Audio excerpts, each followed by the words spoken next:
రేవంత్ రెడ్డి ఎక్కడ వండుకోలే, రేవంత్ రెడ్డి వాళ్ళ ఇంట్లోనే వండుకుంటుండు, ప్రతిపక్షంలో ఎక్కడ వండుకుండో ఇప్పుడు అక్కడనే వండుకుంటుండు. నేను ఫామ్ హౌజులలో కానీ సినిమా వాళ్ళ గెస్ట్ హౌజ్లలో అయితే అసలు వండుకుంటలేని కేసీఆర్ గారికి చెప్పుర్రి. ఇప్పుడు కేటీఆర్వి అన్ని పొరంబోకు మాటలు, ఊర్లలో ఆవరగాళ్ళు ఉంటారు కదా, చెట్ల కింద కూర్చొని పొంకనాలు కొడుతుంటారు. అంతకు మించి ఏమన్నా ఉందా? కళ్ళు కాంపౌండ్ల కాడ ఇట్లనే మాట్లాడుతుంటారు. ఏ మందుకళ్ళు తాగినాక మా కొడంగల్ నారాయణపేట ఏరియాలో కొంచెం మందుకళ్ళు ఎక్కువ. మందుకళ్ళు తాగినాక పోరలు గిట్లనే కేటీఆర్ చూస్తుంటే నాకు సేమ్ మందుకళ్ళు తాగిన లాగానే కనిపిస్తాడు. అంటే ఒక్క నిమిషం, కాంగ్రెస్కు 40 వస్తాయంటే మోడీకి 400 వస్తాయని ఒప్పుకున్నట్టే కదా. వీడు ఎవరిని సపోర్ట్ చేస్తున్నట్టు? ఎవరికి సపోర్ట్ చేస్తుండు వీడు? రాజు నువ్వు చెప్పు.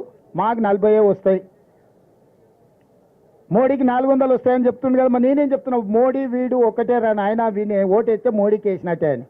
పోనీ ఈ మొనగానికి రాష్ట్రంలో 1, 2 ఇస్తే ఎవరికి మద్దతు ఇస్తాడు? మేమైతే లోపలికి రానియం. వాళ్ళకు పడకపోతే ఎవరికి ఇస్తాడు? ఆయనకు ఓటేస్తే దండగానే కదా. అంటే వాళ్ళ మాటల వెనకాల ఉన్న మర్మం మీరు ఆలోచన చేయరు. వాళ్ళు ఏంది కాంగ్రెస్కు 40 రావాలని కోరుకుంటారు, ఎందుకంటే వాళ్ళ బాసు మోడీ గెలవాలని. వాళ్ళు మోడీతోనే అంటగాకి వాళ్ళు బెయిల్ల కోసము, కేసుల నుంచి రక్షణ కోసం ఢిల్లీకి పోయి కాళ్ళు పట్టుకొని వాళ్ళు కప్పం కడుతున్నారు మోడీకి. మా గురించి ఏంది మాట్లాడేది? Already legal notice. బ్రదర్, నీకు ఒక మాట మాత్రం స్పష్టంగా చెప్తున్నాను, నాకు ఎలాంటి ఇల్లీగల్ వ్యవహారాలతో నాకు సంబంధం లేదు.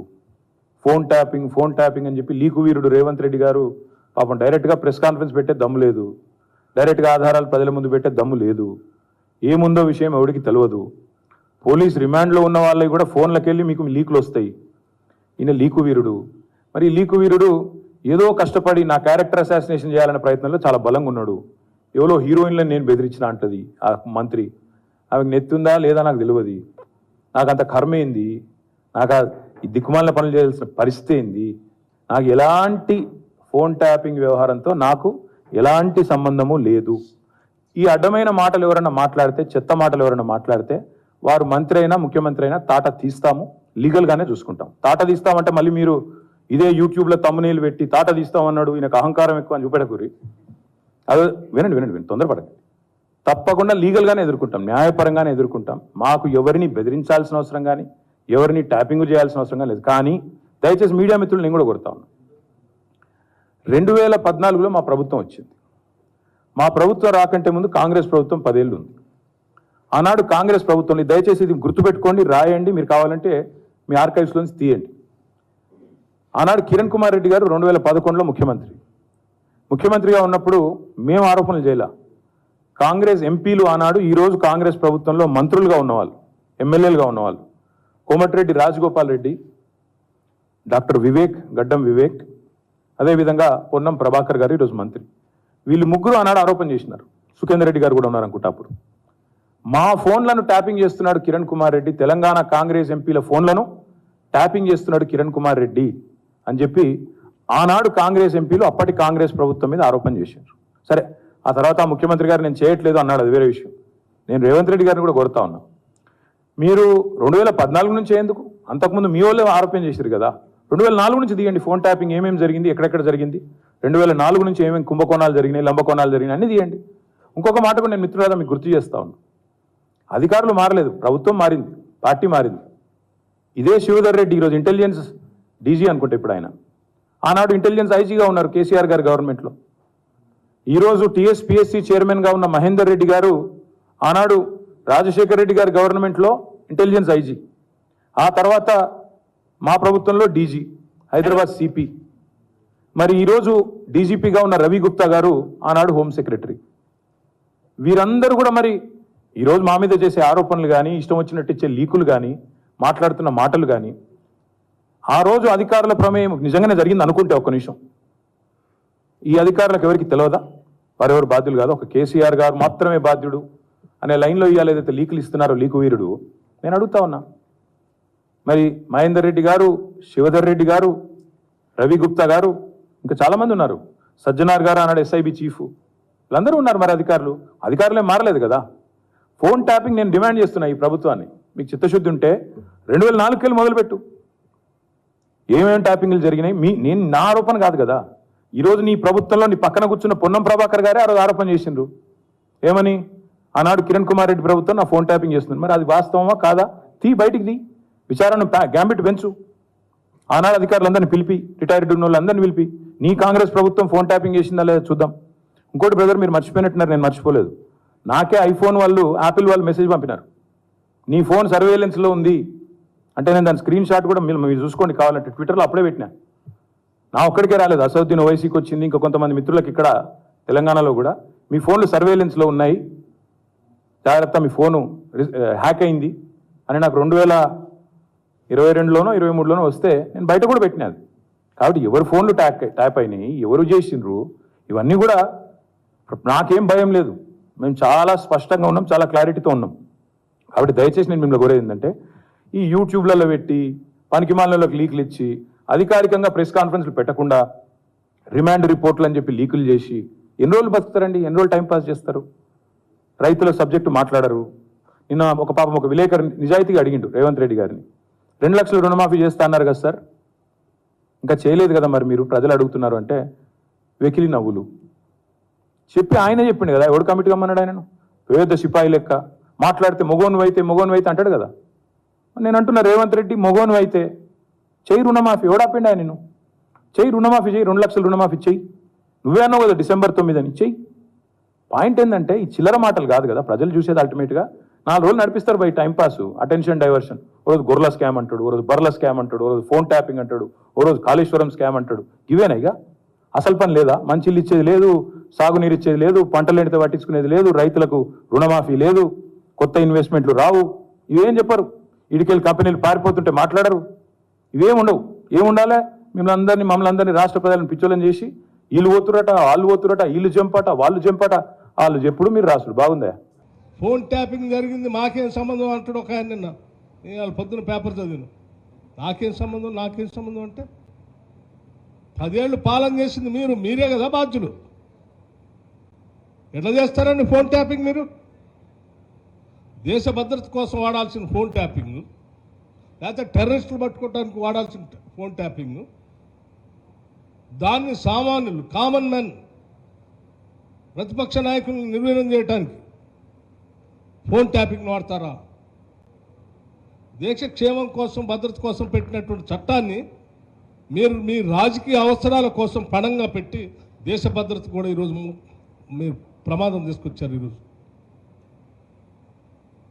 ఫోన్ ట్యాపింగ్ని అడ్డం పెట్టుకొని ప్రతి వాళ్ళ ఫోన్ ట్యాప్ చేస్తూ చివరికి అరే పౌరుల వ్యక్తిగత జీవితాల్లోకి వెళ్ళటానికి ఎవడిచ్చాడు నీకు హక్కు?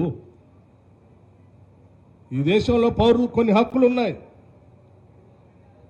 స్వేచ్ఛగా, స్వతంత్రంగా బతికేటువంటి హక్కు ఉంది. వాళ్ళ స్వేచ్ఛను హరించి వాళ్ళ పర్సనల్ వ్యక్తిగతమైనటువంటి కుటుంబ జీవితాల్లో కూడా నువ్వు వెళ్ళి ఫోన్ ట్యాపింగ్ చేసి భార్యాభర్తలు ఏం మాట్లాడుకుంటున్నారు, వ్యాపారస్తులు ఏం మాట్లాడుకుంటున్నారు, లేకపోతే ఇంకో అధికారి ఏం మాట్లాడాడు, ఇంకో పత్రిక ఆయన ఏం మాట్లాడిండు, జడ్జిలు ఏం మాట్లాడుతున్నా, లేదా ఇంకో ఆయన ఏదో మాట్లాడుతున్నా, అందరి జీవితాల్లో నువ్వు వాళ్ళ వంటగదిలోకి వాళ్ళ బెడ్రూమ్లో కూడా దూరుతుంది. మీరు ఇదే నా బాధ్యత మీకు? ఇంకా తగుదనమ్మా మాకేం సంబంధం అంటారు? 10 ఏళ్ళు మీరే కదా చేసింది. ఇంతటి దుర్మార్గమైనటువంటి వ్యక్తుల జీవితాల, వాళ్ళ వ్యక్తిగతమైనటువంటి జీవితాల్లోకి తొంగి చూసిన మిమ్మల్ని ఏ వ్యక్తి కూడా క్షమించడు. మిమ్మల్ని పౌరుల భద్రతకే పెను ప్రమాదం ఇది. వారి వ్యక్తిగతమైనటువంటి సమాచారం ట్యాప్ చేసి ఎవరెవరికి ఇచ్చారో, మీరు ఏం చేశారో కొద్దిమంది బయటకు చెప్తా ఉన్నారు. మామూలు బ్లాక్మెయిల్ చేసి డబ్బులు వసూలు చేశారు ఫోన్ ట్యాపింగ్ సమాచారంతో.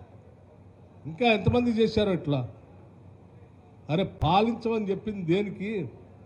ఒక రాష్ట్రాన్ని మీకు బాధ్యత చెప్తే ధన మాన ప్రాణాలు కాపాడాల్సిన బాధ్యత ప్రభుత్వాలు. ఆ కాపాడాల్సిపోయింది మీరే ఉల్టా అసలు వాళ్ళ భద్రతకి పెద్ద పెను ప్రమాదంగా మారారు. ఇంతకంటే ద్రోహం ఏముంది? ఇంతకంటే అన్యాయం ఏముంది? వ్యక్తిగతమైనటువంటి స్వేచ్ఛ లేకుండా చేశారు ఎవరికి. మేము మాటిస్తూ ఉన్నాం ఈ రాష్ట్ర ప్రజలందరికీ, ఈ రాష్ట్రం మనందరిది. మన కోసం కొట్లాడి తెచ్చుకున్నాం. ఇది స్వతంత్ర భారతదేశంలో ప్రజాస్వామ్యయుతంగా ఏర్పడినటువంటి తెలంగాణ రాష్ట్రం. స్వేచ్ఛగా స్వతంత్రంగా ప్రతి పౌరుడు బతికే హక్కుని మేము సంపూర్ణంగా ఏర్పాటు చేస్తున్నాం. తెలంగాణ రాష్ట్రంలో ఎవ్వరూ దేనికోసం భయపడాల్సినటువంటి అవసరం లేదు. ఇది మనది. మన వ్యక్తిగతమైన జీవితాల్లో కానీ లేకపోతే దేశ భద్రతకు వాడాల్సినటువంటి ఇటువంటి వ్యవస్థని పౌరులను దిగ్బంధం చేయటం కోసమో లేకపోతే మీ రాజకీయ అవసరాల కోసం వ్యక్తిగతమైన అవసరాల కోసం వాడుకుంటామంటే చూస్తూ ఊరుకోవడానికి మేము సిద్ధంగా లేము. ఇప్పటికే జరిగిన నష్టాన్ని అన్నింటినీ కూడా కావాల్సిన రీతిలో తీసుకోవాల్సిన చర్యల ప్రకారం చేయాల్సిన ఏర్పాట్లన్నీ చేస్తాం. ఎన్నికలు అయిన తర్వాత తప్పనిసరిగా పూర్తి స్థాయిలో మిగతా అంశాలు కూడా మీకు చెప్తాం. దీని తర్వాత పార్టీలో జోష్ ఎక్కువ కనబడతా ఉంది, నాకు కసి ఎక్కువ కనబడతా ఉంది. ఆనాడు స్టేషన్ గన్పూర్ ఉప ఎన్నికల్లో నేను పనిచేసినప్పుడు ఎంత ఉత్సాహం కనబడ్డదో ఇలా మీ అందరిలో కూడా ఇలా పార్టీకి ద్రోహం చేసిండు. ఈ పార్టీకి ద్రోహం చేసిన కడియం శ్రీహరి గారికి గట్టిగా గుణపాఠం చెప్పాలనే కసి ఇలా ప్రతి కార్యకర్తలో కూడా కనపడతా ఉంది. ఎందుకంటే ఆయన గారు టికెట్ తీసుకొని మా అందరితో సమావేశాలు పెట్టించి మరి చివరి క్షణంలో ఇలా పార్టీ మారడం అంటే దాన్ని ఏమంటారు? ద్రోహమా కాదా? ఇలాంటి ద్రోహం చేసిన వాళ్లకు గుణపాఠం చెప్పాలనా వద్దా? ఎందుకంటే ఆయన టికెట్ అడిగి తన కుమార్తెకు తీసుకొని నువ్వు పార్టీని ఇలా చివరి నిమిషంలో నువ్వు పార్టీ మారడం అంటే మా కార్యకర్తల మనోస్థైర్యాన్ని దెబ్బతీయడం, పార్టీని అవమానపరచడం. ఇట్లాంటి వాళ్లకు మరి పార్టీలో ఉండే ప్రతి కార్యకర్త కూడా సీరియస్గా తీసుకొని తగిన గుణపాఠం చెప్పాల్సిన అవసరం ఉంది. శ్రీహరి గారికి ఏం తక్కువ చేసింది పార్టీ? నీకు ఉప ముఖ్యమంత్రిగా, ఎంపీగా, 2 సార్లు ఎమ్మెల్సీగా, ఎమ్మెల్యేగా నీకు అవకాశం ఇచ్చింది. నిజానికి నువ్వు జీవితాంతం పార్టీకి రుణపడి ఉన్నా కూడా నువ్వు తక్కువే. ఎందుకంటే నీకు అన్ని అవకాశాలు ఇవాళ ఈ పార్టీ కల్పించి మిమ్మల్ని గౌరవించింది ఈ పార్టీ. నువ్వే మాట్లాడినావు చాలా సందర్భాల్లో, నేను పార్టీ మారేదే లేదు, నేను ఈ పార్టీలోనే ఉంటా అని ఎన్నిసార్లు ఇవాళ శ్రీహరి గారు చెప్పిండ్రు. కొన్ని టీవీ ఇంటర్వ్యూలోనైతే అవసరమైతే రాజకీయాల నుంచి విరమించుకుంటే తప్ప నేను పార్టీ మారనని చెప్పినావు. మరి అలా ఎందుకు మారినవో సమాధానం చెప్పాల్సినటువంటి అవసరం ఇవాళ శ్రీహరి గారి మీద ఉంది. నిజంగా నీకు నీతి నిజాయితీ ఉంటే మీరెప్పుడు రాజకీయ విలువల గురించి మాట్లాడతారు, నైతిక విలువల గురించి మాట్లాడతారు. మీరు మాట్లాడే మాటల్లో నిజం ఉంటే ఈ పార్టీ ద్వారా వచ్చిన ఎమ్మెల్యే పదవికి తక్షణమే రాజీనామా చేయాలని చెప్పి నేను డిమాండ్ చేస్తా ఉన్నా. నైతిక విలువలు అనేటువంటివి ఉంటే, మీరు మాట్లాడే మాటల్లో నిజం ఉంటే ముందు పార్టీ ద్వారా వచ్చిన పదవికి రాజీనామా చేయండి. నువ్వు ఈ పార్టీ ద్వారా వచ్చిన పదవి పట్టుకొని అసలు మీరు ఈ వయసులో ఎట్లా కండువా కప్పుకుంటారో నేను అడుగుతా ఉన్నా. మీ అందరికి బాగానే తెలుసు, అసెంబ్లీలో మాట్లాడిండు, బయట మాట్లాడిండు శ్రీహరి గారు. మన తెలంగాణ భవన్లో పార్లమెంటరీ పార్టీ మీటింగ్లో కూడా మీరు అందరు విన్నారు. ఏమన్నాడు? రేవంత్ రెడ్డి గారు సెక్రటరియట్లో లంకె బిందెలు లేవంటుండు. లంకె బిందెలు సెక్రటరియట్లు ఉంటాయా, యాడుంటాయా అన్నాడు. లంకె బిందెలు ఎవరు ఎత్తుకుతారు అన్నాడు.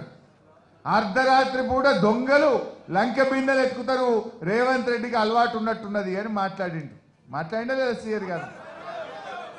మరి ఇలా ఎవరితో కండువా కప్పించుకున్నాడు? ఎవరితో కప్పించుకున్నాడు? ఎవరితో కప్పించుకున్నాడు?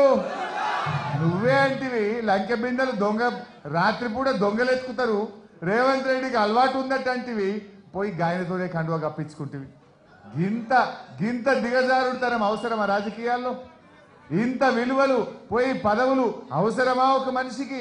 ఇవాళ దయచేసి ఆలోచించాల్సినటువంటి అవసరం ఉంది. సో ఏది ఏమైనా ఇందాక మా లలితమ్మ మంచి మాట చెప్పింది. కేసీఆర్ గారు తెలంగాణ ఉద్యమం ప్రారంభించినాడు, పట్టుమని 10 మంది లేరు. జయశంకర్ సార్ దీవెనతో ఆ రోజు కేసీఆర్ తెలంగాణ ఉద్యమాన్ని ప్రారంభించిండు, తెలంగాణ రాష్ట్రాన్ని సాధించిండు. ఈ రోజు కూడా మరి కేసీఆర్ గారి నాయకత్వంలో తప్పకుండా మళ్ళీ ఈ రాష్ట్రంలో అధికారంలోకి వచ్చేది బీఆర్ఎస్ ప్రభుత్వమే. చరిత్ర చూడండి, కాంగ్రెస్ పార్టీ ఈ దేశంలో 5 ఏళ్ల కంటే ఎక్కువ గవర్నమెంట్ రాదు. మన ఛత్తీస్గఢ్లో 5 ఏళ్లకు ప్రభుత్వం పోయింది, రాజస్థాన్లో 5 ఏళ్లకు ప్రభుత్వం పోయింది, హిమాచల్ ప్రదేశ్లో ఇలా 5 నెలలకే పడిపోయే పరిస్థితి. వాళ్ళ దాంట్లో వాళ్ళే కొమ్ములు ఆడుకుంటున్నారు. ఈయననే సీఆర్ గారు కూడా ఏ కాంగ్రెస్ పార్టీని ఎవడో దించడు, వాళ్ళ దాంట్లో గ్రూపులు ఎక్కువ, వాళ్ళే అనుకుంటారు, అది పడిపోతుంది అన్నాడు. మరి నువ్వు అయినావు, ఇప్పుడు నువ్వు ఇంకో గ్రూప్ పెడతావా ఏంది? నువ్వు కూడా గ్రూప్ పెట్టి దాన్ని జల్లి తీస్తావా ఏమి?